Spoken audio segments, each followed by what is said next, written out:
Si tu suis des entrepreneurs en ligne, que ce soit des digital nomades ou des expatriés, tu as déjà vu des images de rêve avec une piscine à débordement dans leur villa à 1 million d'euros, le sable blanc, le lagon bleu turquoise. Et peut-être que tu t'es demandé, est-ce que c'est leur vraie vie ou est-ce que c'est juste du fake pour vendre des formations? Moi, ça fait 3 ans maintenant que j'entreprends à l'île Maurice et j'ai envie de te montrer la réalité et pas juste le fake qu'on voit sur Instagram. Parce que sur le papier, avec tout ce que je vais te partager dans la vidéo, tu pourrais croire que j'ai une vie de rêve, sauf que sur le papier, ma vie est plus routinière qu'il n'y paraît et je vais t'expliquer dans cette vidéo pourquoi ça me convient très bien comme ça. Et peut-être que tu as déjà vu d'autres vidéos d'entrepreneurs à l'île Maurice. Ma particularité, c'est que je suis biculturel.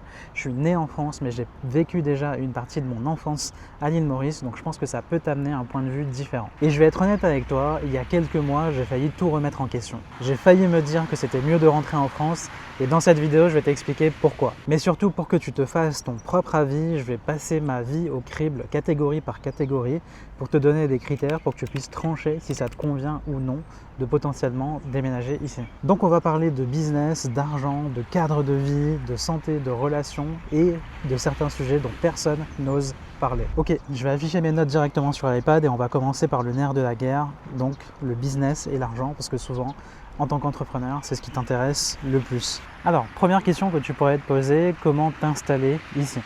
Donc pour t'installer ici et pouvoir entreprendre, il va te falloir un permis parce que tu ne peux pas juste débarquer et bosser ici. Théoriquement, si tu es assez flexible, tu pourrais. C'est comme ça que ma copine a fait. C'est qu'en fait, ici, tu as un visa touriste de 3 mois renouvelable. Donc tu peux aller jusqu'à 6 mois avec juste un visa touriste si tu veux tester avec ta micro-entreprise en France. C'est juste que tu ne bénéficieras pas de la fiscalité mauricienne ou quoi, mais c'est un très bon moyen de tester. Par exemple, si tu es assez jeune, tu n'as pas des enfants et des gros attachements, potentiellement une maison que tu as achetée en France et que tu peux bouger facilement, ça peut être un bon moyen de tester. Par contre, du coup, si tu veux ouvrir une société, il y a plusieurs contraintes. Bon, je ne vais pas m'étaler là-dessus ici, ce n'est pas le but de la vidéo. Tu vas voir pourquoi juste après dans la vidéo. Mais sache juste que si tu veux ouvrir une société aujourd'hui à l'île Maurice, tu as différents formats. Tu as ce qu'on appelle le self-employed qui va un peu ressembler à la micro-entreprise en France. Tu as une société qui est la LTD, c'est la société entre deux. Et tu as une grosse société qui est la GBC, Société Internationale. Je ne vais pas te détailler encore une fois tous les tenants et les aboutissants, le pourquoi du comment, pour t'aider à choisir. Sache juste que le plus simple, si tu veux te lancer, si tu fais en dessous de 100K, pour moi, je pense que c'est le self-employed parce que du coup, comme la micro-entreprise, ça bénéficie d'une comptabilité un peu facilitée, on va dire. Okay. Le seul truc qui peut être contraignant, c'est que du coup pour ouvrir ta société, que ce soit une self-employed, une LTD, la GBC je sais pas, mais pour échanger avec des gens, je sais que pour la self-employed et la LTD, tu dois pouvoir ramener ici 50 000 $, okay, pour montrer en gros que tu as les moyens d'ouvrir une société ici et de conduire ton activité. Donc c'est pas bloqué, tu les récupères tout de suite pour pouvoir t'en servir pour ton activité, mais ça peut être une contrainte parce que on n'est pas tous au début de son parcours d'entrepreneur, on n'a peut-être pas tous 50 000 $ de côté. Donc pour t'installer ici, retiens juste que tu dois ouvrir une société ici pour pouvoir avoir un permis et un visa de rester sur le territoire sur au moins 3 ans. Ok, imaginons que maintenant ce problème il est réglé, tu es installé.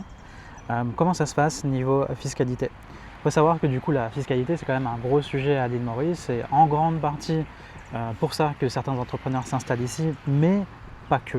Okay, on verra juste après pourquoi. Mais du coup, la fiscalité est beaucoup plus douce ici en France parce que tu as beaucoup d'avantages. Je ne vais pas t'expliquer tous les avantages parce qu'il y a des mots un petit peu techniques. Sache juste que tu vas beaucoup économiser en termes de taxes par rapport à la France. Donc cet argent que tu vas pouvoir faire, tu vas pouvoir l'investir par exemple en bourse et faire fructifier ton patrimoine plus rapidement qu'en France. Ça c'est mon avis, encore une fois je ne suis pas un expert, je ne suis pas un avocat fiscaliste, je te donne vraiment juste mon avis avec les informations que j'ai à ce jour. Et pour ça je préfère te donner un exemple concret avec par exemple ce que j'ai prévu à peu près moi d'investir. Imaginons que j'investis 500 € par mois en ETF, donc c'est des indices boursiers, et 100 € par mois en crypto pour diversifier un petit peu. Si jamais je revends ça, moi j'ai vu à confirmer, hein, j'ai vu en ligne qu'il y avait 0 impôt sur la plus-value, le gain. Okay, alors qu'en France, du coup, tu es beaucoup plus taxé là-dessus. Bon, ça dépend de ton investissement, sur quoi tu investis, il y a des nuances avec les PEA, etc. Encore une fois, c'est pas une vidéo sur la bourse, je vais juste te dire quand même c'est quoi les avantages en termes de fiscalité, même si je peux pas te donner tous les montants, tous les pourcentages exacts, parce que encore une fois, je suis pas avocat fiscaliste. Donc le piège ici, ce serait de venir que pour l'impôt. Pour moi, ça pourrait être une déception pour toi, parce que j'ai vu en ligne qu'il y a d'autres pays qui taxent encore moins que l'île Maurice, comme Dubaï par exemple, qui est un peu la mecque de certains entrepreneurs, parfois un peu bullshit, mais voilà. Il y a le Panama, enfin bref, il y a plein de pays pour ça. Ici, en fait, ce qui rend vraiment l'île Maurice sexy pour moi, et vraiment idéal pour une vie à long terme, c'est d'autres critères dont je vais te parler juste après dans la vidéo. Donc, garde juste en tête que si tu veux en fait bénéficier de la fiscalité à l'île Maurice, il faut que tu aies ta société à l'île Maurice, mais il faut aussi que tu sois résident fiscal à l'île Maurice. Et pour être résident fiscal à l'île Maurice, il faut rester au moins 183 jours à peu près, ce qui est l'équivalent de 6 mois sur les territoires mauriciens, et derrière te déclarer à l'État français en tant que résident fiscal ici à l'île Maurice. Donc comme je t'ai dit, les impôts, c'est pas le seul critère. Justement, moi je vais te parler d'un de mes critères préférés, c'est le décalage horaire. Donc ici, il faut savoir que tu as entre 2 heures et 3 heures de plus par rapport à la France. Donc ça dépend si c'est l'hiver ou l'été en France. Ici, en fait, il n'y a que 2 saisons à l'île Maurice, donc il y a l'hiver ou l'été. Là, par exemple, au moment où je tourne cette vidéo, on est au mois de juillet et j'ai 2 heures de plus que la France. Donc là, par exemple, il est 15 heures, donc en France, il doit être 13 heures. Et ça, c'est vraiment cool parce que le matin, je suis plus tranquille. Je peux me lever à 8 heures, il sera 6 heures en France, je prends mon café, je sors prendre le soleil sur ma terrasse. 2 à 3 fois par semaine, je vais aller faire du sport, je peux aller faire ma séance le matin sans que ça impacte trop ma journée, sans que j'ai l'impression d'être en retard ou quoi. Et du coup, je peux démarrer ma journée à 10h, 11h, et ça fait que c'est quand même 8 heures en France. Donc j'ai quand même l'impression, en fait, mentalement un peu, d'être en avance sur la France. C'est important parce que du coup, 99% de mes clients sont en France, en métropole. Donc je peux bénéficier de ces 3 heures en plus là. Par contre, le soir, du coup, je vais couper vers souvent 18h30, 19h, ce qui fait qu'il va être 15h30, 16h en France. Et au départ, en fait, on peut avoir une certaine pression quand on ne sait pas poser son cadre avec ses clients. Parce que du coup, le piège que je vois chez beaucoup de clients, c'est qu'ils aiment, enfin, mes clients à moi, qui sont des coachs, des consultants, avec leurs propres clients à eux, ils n'arrivent pas à poser un cadre. Donc ils aiment bien répondre au tac au tac, sinon ils ont l'impression de trahir un peu le client ou de ne pas avoir une bonne relation client. Sauf que ça, c'est un piège. Répondre au tac, c'est le pire truc à faire pour la productivité, parce que tu es tout le temps en train de regarder tes messages, tout le temps en train de regarder tes mails, donc tu n'es pas vraiment productif parce que tu n'es pas focus sur ton travail. Donc moi, ce que j'ai fait pour ça, c'est que le fait que je coupe à 18h30, c'est pas un problème, parce que du coup il est 15h en France, parce que moi j'annonce à mes clients que je réponds sous 48 heures ouvrées. Okay, donc je travaille pas en flux tendu, parce que c'est mauvais de toute façon pour la productivité. Maintenant, la langue. Donc l'île Maurice, c'est un pays qui est à la fois francophone et anglophone. C'est un pays qui est multiculturel. Et du coup, si jamais tu es quelqu'un qui est bloqué par la langue anglaise, parce que du coup en France c'est vraiment dommage, le système scolaire pour moi il est très en retard sur l'apprentissage de l'anglais par rapport à l'île Maurice ici, parce que du coup moi j'ai passé une partie de mon enfance de l'âge de 2 ans à 10 ans à l'île Maurice. Je suis allé à l'école dans le village de ma grand-mère, parce que j'habitais chez ma grand-mère avec ma mère, mon beau-père. Et du coup, en fait, l'apprentissage ici, l'école se fait en anglais. Toutes les matières sont en anglais. Et en fait, le français qu'on t'enseigne, c'est une langue étrangère. Comme toi, par exemple, en langue étrangère, tu as commencé au collège peut-être l'espagnol ou l'italien, peu importe. Et l'anglais, tu l'as commencé peut-être qu'en CM2. Alors qu'ici, dès l'âge de 6 ans, on est exposé à l'anglais parce que toutes les matières dans l'équivalent du CP sont en anglais d'abord. et en fait on a un cours sur le français. Donc la majorité des Mauriciens parlent français et un petit peu anglais en moyenne on va dire. Donc si l'anglais te bloque, ça peut être un premier pays où tu peux t'expatrier ou voyager assez facilement. Il y a juste l'école publique et tout ce qui va être administratif qui va être en anglais, mais le reste de la vie se fait plutôt en français et après en créole si tu es mauricien, quoi. De ton côté, si tu es un entrepreneur français et que tu accompagnes des clients français ou des clients qui parlent anglais, quoi qu'il arrive, ça ne change rien pour toi. Par contre, il y a un point qui peut être bloquant ici si tu ouvres une société à l'île Maurice, c'est que Stripe ne fonctionne pas avec une société mauricienne. La plupart des banques en ligne et des processeurs de paiement, donc Stripe, si tu ne le savais pas, c'est ce qu'on appelle un processeur de paiement. Il y a des alternatives en fait en processeur de paiement à Stripe, c'est pas le seul au monde pour encaisser des clients. Stripe et une bonne partie de banques connues en ligne refusent l'île Maurice. Donc par exemple, en fonction du moment où tu regardes la vidéo, ça peut changer. Revolut, Wise, etc. Les banques en ligne un peu classiques, un peu connues chez les expatriés et les digital nomades, ils refusent l'île Maurice. Comment est-ce que j'ai fait moi concrètement? Du coup en fait, comme je suis mauricien, j'ai créé une société aux US et du coup j'ai pas de problème. Donc je peux avoir Stripe, je peux avoir GoCardless. Donc pourquoi est-ce que moi j'ai fait comme ça? Parce que je suis mauricien, donc avec mon passeport mauricien et mon passeport français, je peux vivre à la fois en France et à l'île Maurice. C'est juste que là, du coup, moi je suis résident fiscal mauricien, j'habite ici le plus long de l'année. Donc j'ai pas besoin de société ici pour avoir la possibilité d'habiter à l'île Maurice. De ton côté, toi, 99% d'entre vous qui allez regarder cette vidéo, je pense que vous n'êtes pas mauricien, c'est rare que j'ai des mauriciens dans mon audience, donc vous allez être obligé de créer une société mauricienne ici, ou alors d'avoir un compagnon, donc un mari, une femme, peu importe, qui a ouvert une société ici, et normalement via le rapprochement tu peux bénéficier du visa de ton conjoint via la société. Encore une fois, je ne suis pas expert du sujet, donc si tu envisages de le faire, il faut bien te faire accompagner par les vrais experts sur ce sujet-là. Et du coup, si tu ouvres ta société à l'île Maurice, pas de panique. En fait, ici, je pense que tu as pu le voir si tu t'intéresses un petit peu au domaine de l'infoprenariat. Il y a beaucoup d'infopreneurs ici qui sont à l'île Maurice, qui ont leur société à l'île Maurice et qui arrivent quand même à encaisser.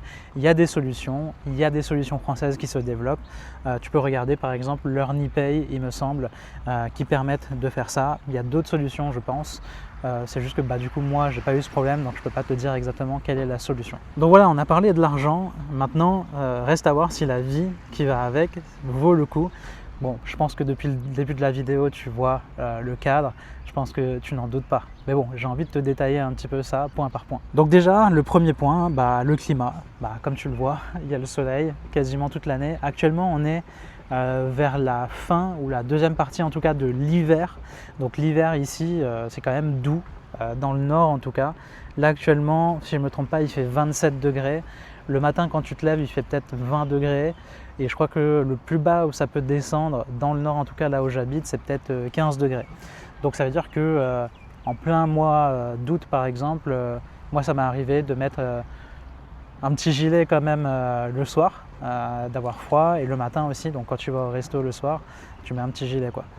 Mais oui, c'est pas le vrai hiver tel que tu le connais en Europe centrale. Et ça c'est super important, c'était très important pour moi. Pourquoi?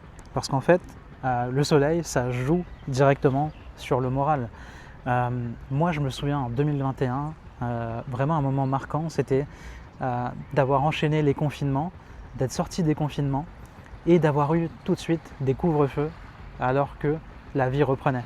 Je me rappelle, c'était automne 2020, moi je me remettais au sport, j'étais trop content.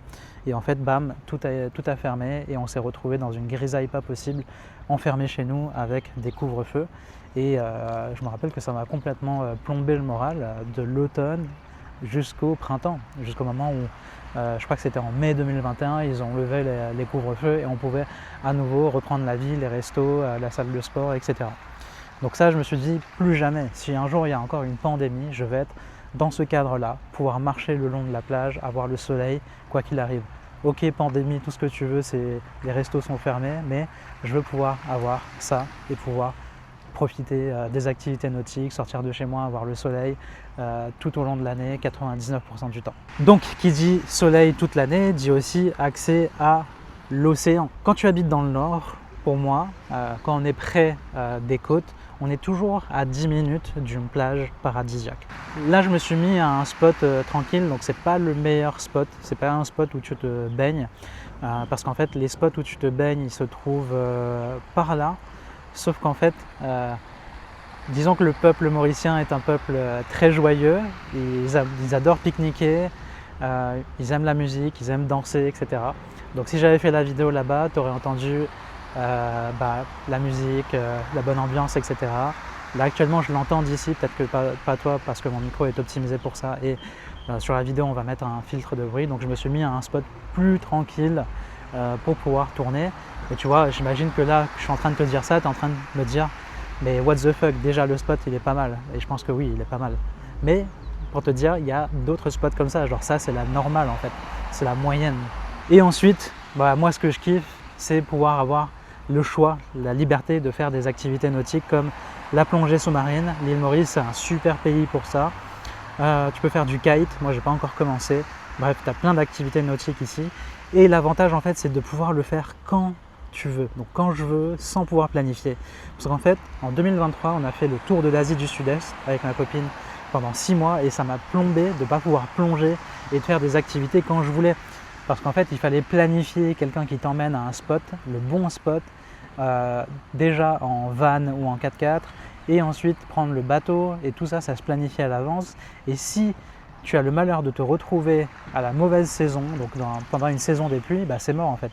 Donc il faut beaucoup faire de calculs pour aller au bon moment, au bon endroit, et contacter des bonnes personnes. Alors qu'ici, c'est à la semaine, quoi, limite au jour près. Alors déjà, si je veux aller faire passer mon week-end à la plage un dimanche après-midi, j'ai rien à planifier en fait. Juste à prendre mon sac à dos, de quoi boire, maillot de bain et hop, on y est. Mais si je veux faire une activité en bateau, une excursion pour aller dans les îles du Nord ou observer des dauphins, des baleines, etc., je peux juste envoyer un message WhatsApp 1 ou 2 semaines à l'avance et je vois si c'est possible et c'est fait quoi.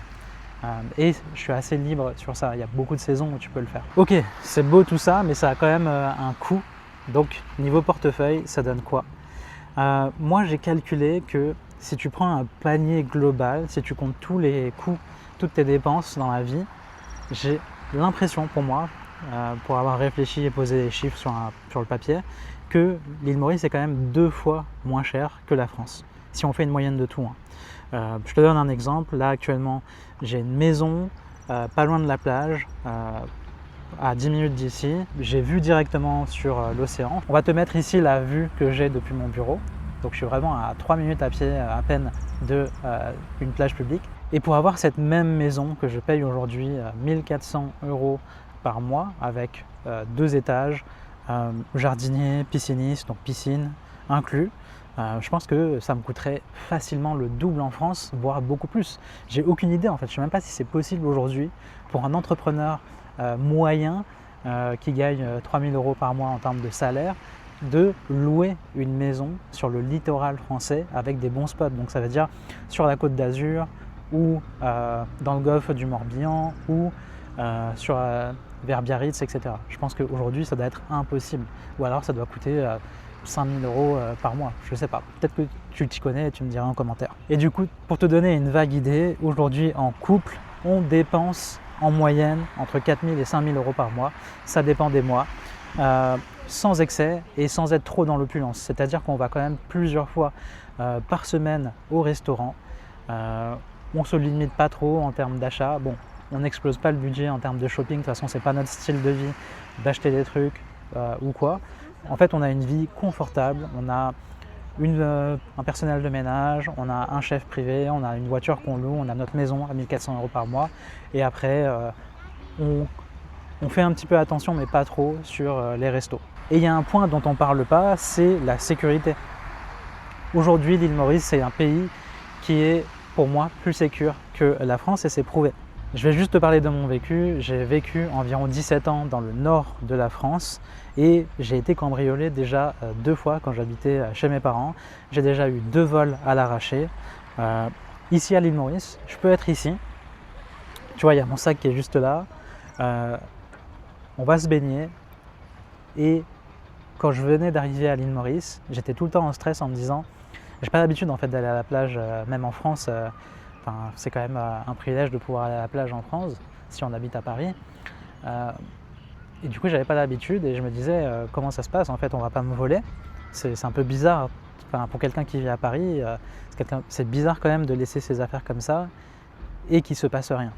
Donc j'ai tout le temps en stress et en fait, sur 3 ans, j'ai jamais entendu quelqu'un qui m'a parlé du fait de se faire voler sur la plage et ça nous est jamais arrivé. Et je pense que demain en France, tu vas pique-niquer peut-être dans un parc, tu laisses ton sac sans aucune attention. Je pense qu'il y a moyen dans certains cas, dans beaucoup de cas même, que ton sac disparaisse. Et ça c'est même prouvé, j'ai trouvé un article quand même pour pouvoir voir si c'était un fait réel ou c'est juste un ressenti. En fait c'est prouvé. Il y a une étude que j'ai trouvée qui s'appelle le Global Peace Index qui montre que l'île Maurice c'est le pays le plus pacifique du continent africain et c'est même le 22e mondial. Okay. Bon, maintenant parlons de la santé, mais avant même de parler de la santé, j'ai une question pour toi. Dis-moi en commentaire si ça pourrait t'aider toi d'avoir un cadre comme ça pour vivre et travailler. Est-ce que tu penses que tu performerais mieux dans ton business parce que tu aurais un meilleur moral, un meilleur confort de vie? Ou est-ce que c'est important pour toi par exemple d'être proche de ta famille, d'avoir les avantages de la France comme la sécu, le levier bancaire pour investir sur l'immobilier et le présentiel pour pouvoir réseauter? Je suis curieux de savoir comment ma communauté pense, donc dis-moi ça en commentaire. Alors niveau santé, que vaut l'île Maurice? En fait, ce qui est cool ici, c'est que pour les petits soins et pas mal de trucs, c'est largement meilleur qu'en France pour moi. Ça peut paraître contre-intuitif. Je te donne un exemple concret. Je suis allé régulièrement ici chez le dermato et tu peux avoir un rendez-vous chez le dermato d'une semaine à l'autre. Là, je reviens de 6 semaines en Europe et juste avant de partir, j'ai pris rendez-vous chez le dentiste. L'attente était seulement de 1 mois environ. Et ça dépend encore de la période. Mais par contre, attention, là je ne te parle pas des soins dans le public, du coup là c'est toujours dans le privé. Et après, bon, il y a des notions ici de mutuelle, de complémentaire santé, etc. J'ai pas envie d'aborder ça aujourd'hui, mais tu peux très bien juste avancer et te faire rembourser par la Sécu en France. Moi par exemple, je cotise à la CFE. Et maintenant, peut-être que tu te dis, ok, mais en cas de gros pépin, qu'est-ce qu'on fait concrètement? En fait, si tu as un gros pépin, tu peux tout simplement aller à l'île de la Réunion, qui fait partie de la France, et c'est à 40 minutes en avion d'ici. Le seul truc pour la santé qui m'embête un petit peu, c'est au niveau de l'alimentation et de la nutrition. Plus j'avance dans ma vie, plus je fais attention à ce que je mange et surtout à la qualité des ingrédients qu'on va cuisiner et manger. Donc c'est important pour moi de manger par exemple bio et de faire attention de bien sourcer par exemple la qualité de la viande. Et là c'est quasiment impossible à l'île Maurice. Il y a quelques solutions bien sûr qui commencent à se développer, mais du coup ça va être dur pour nous, même si on mange essentiellement à 90% de la volaille, de vérifier si par exemple ça ne contient pas des antibiotiques, des choses comme ça. Et c'est une des choses justement qui a failli me faire retourner en France parce que je me disais du coup en Europe c'est quand même beaucoup plus contrôlé, c'est beaucoup plus accessible. Bon, sur le papier, avec tous les critères que je t'ai partagés, ça ressemble quand même à une vie de rêve. Bien sûr, il y a quelques éléments qui sont pas top, mais ça va, on vit avec. Donc j'ai presque une vie de rêve en tant qu'entrepreneur ici, pourtant ma vie elle est quand même assez routinière. Je vais commencer juste par les relations et le rythme de vie. Ce qui nous manque beaucoup ici avec ma copine, c'est qu'on a peu de proches, voire pas du tout de proches. On a quelques connaissances. Le problème ici, c'est que du coup, une bonne partie des expats, tu peux forger une bonne relation avec eux et finissent par s'en aller finalement. Donc là, par exemple, j'ai mon ancien associé à qui j'ai parlé hier ou avant-hier, qui m'apprenait qu'au bout de 4 ans, je pense, 4 ou 5 ans ici à l'île Maurice, il retourne dans son pays d'origine pour se rapprocher de ses parents et que ses parents voient ses enfants grandir par exemple. Et ça, c'est pas une exception en fait. Souvent, c'est un des critères qu'on entend le plus quand il y a un retour vers la France ou vers un autre pays. Ce qui fait qu'en fait, on n'a pas le temps de développer des relations vraiment très profondes ici, donc on a très peu d'amis, voire presque pas. Donc quand on se retrouve à certaines périodes qui sont très famille comme Noël, on se sent un peu seul. Ça commence à nous manquer quand même la période de Noël, l'ambiance de Noël avec l'hiver, la neige, tout ça. Parce que du coup ici on est en plein pic de l'été, le 25 décembre ici il fait super chaud. Donc on célèbre Noël et le Nouvel An avec le soleil sur la plage. Et dernière chose, c'est pas forcément dans la catégorie relation, mais par exemple, c'est un cadre idyllique, c'est une île paradisiaque, tropicale.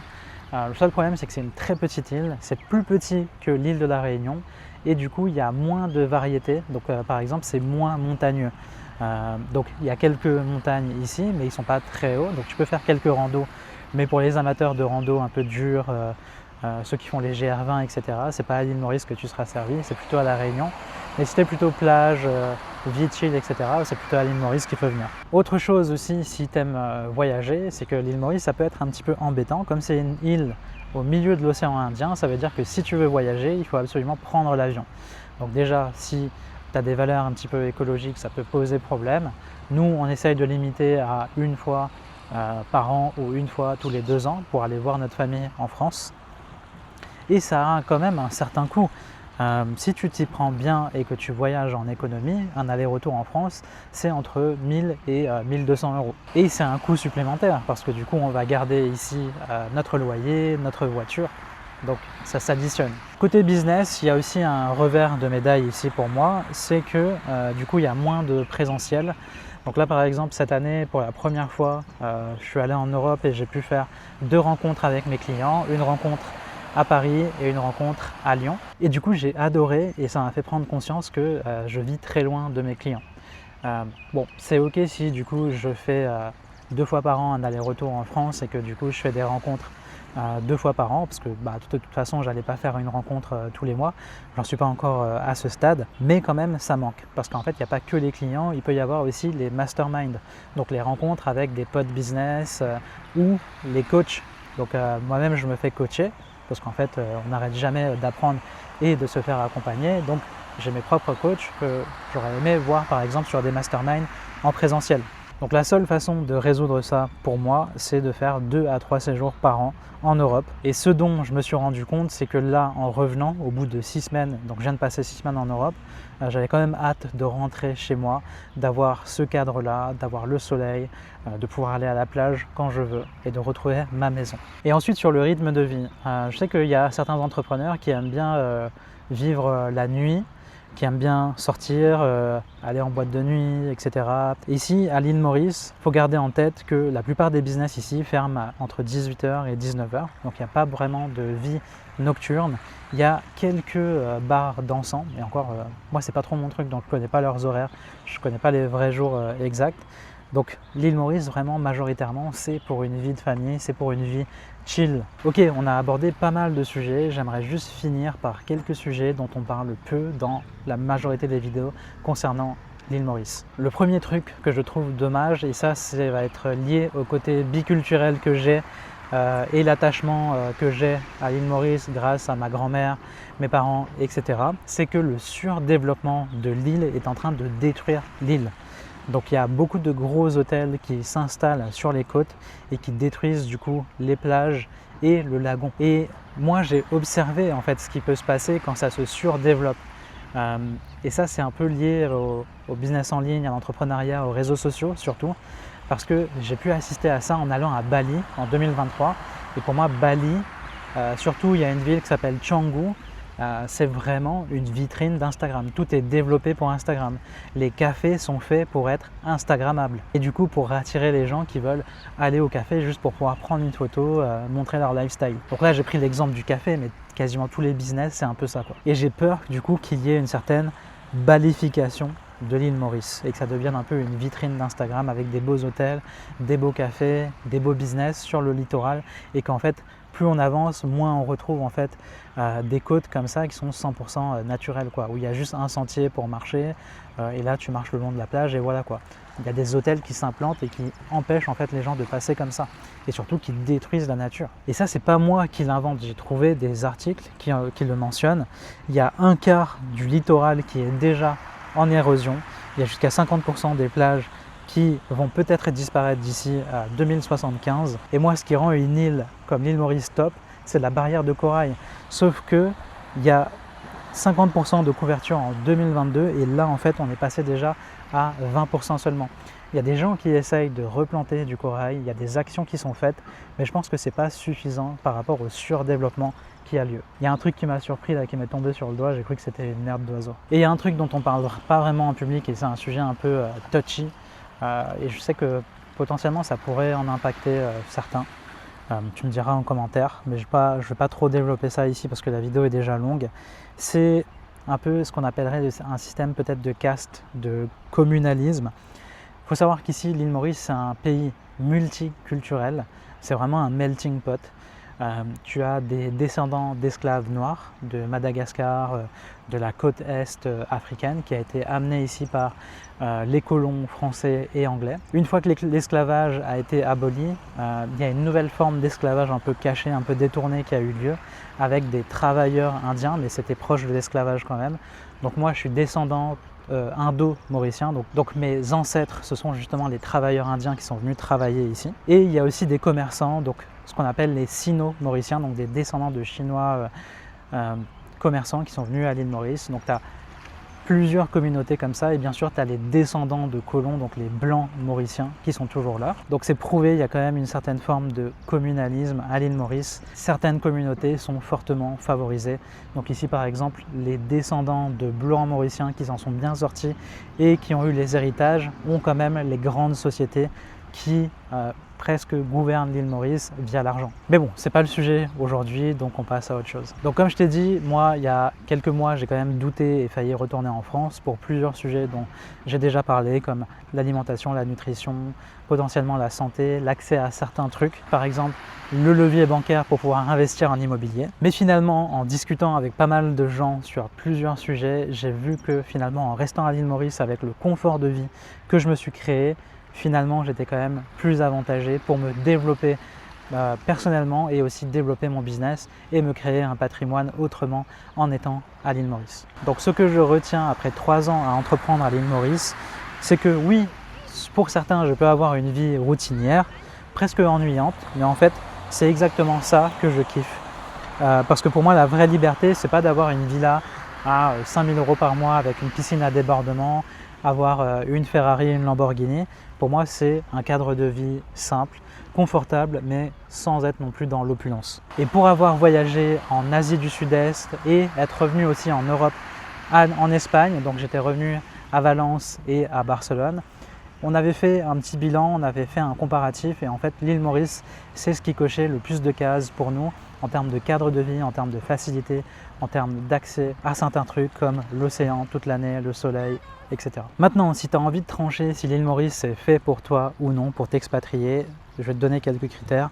C'est fait pour toi si déjà tu as une activité que tu peux opérer à distance, parce que c'est pas donné à tout le monde. Par exemple, j'ai des clients qui sont encore praticiens en cabinet, par exemple des thérapeutes.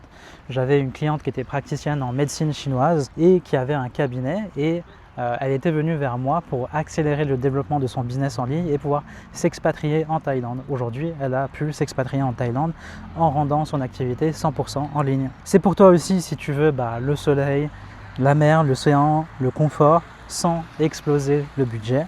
Et c'est pour toi aussi si tu veux une vie plutôt posée avec potentiellement 2 ou 3 voyages maximum par an, gros voyages en tout cas, par exemple en France à 10 000 km. Donc par contre, c'est pas du tout pour toi si tu as un business 100% en présentiel. C'est pas non plus pour toi si tu viens que pour les impôts. Je pense que tu peux être déçu si tu viens que pour ça. C'est pas non plus pour toi si toi tu aimes vivre dans une grande ville où ça bouge beaucoup.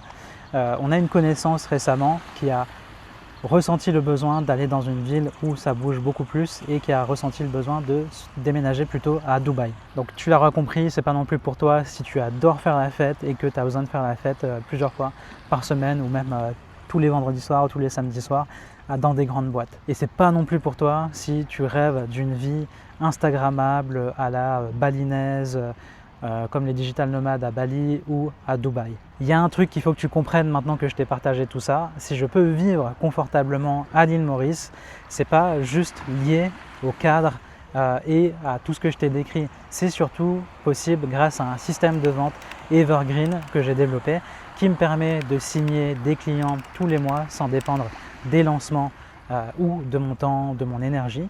C'est exactement le même système de vente que je déploie avec mes clients. J'ai tourné une vidéo où je te montre ça de A à Z pour que tu puisses voir si ça te correspond. Clique sur la vidéo qui s'affiche juste là pour regarder et pouvoir développer ton business sereinement. Surtout si tu envisages de t'expatrier un jour et de pouvoir vivre de ton business en ligne sereinement à l'étranger.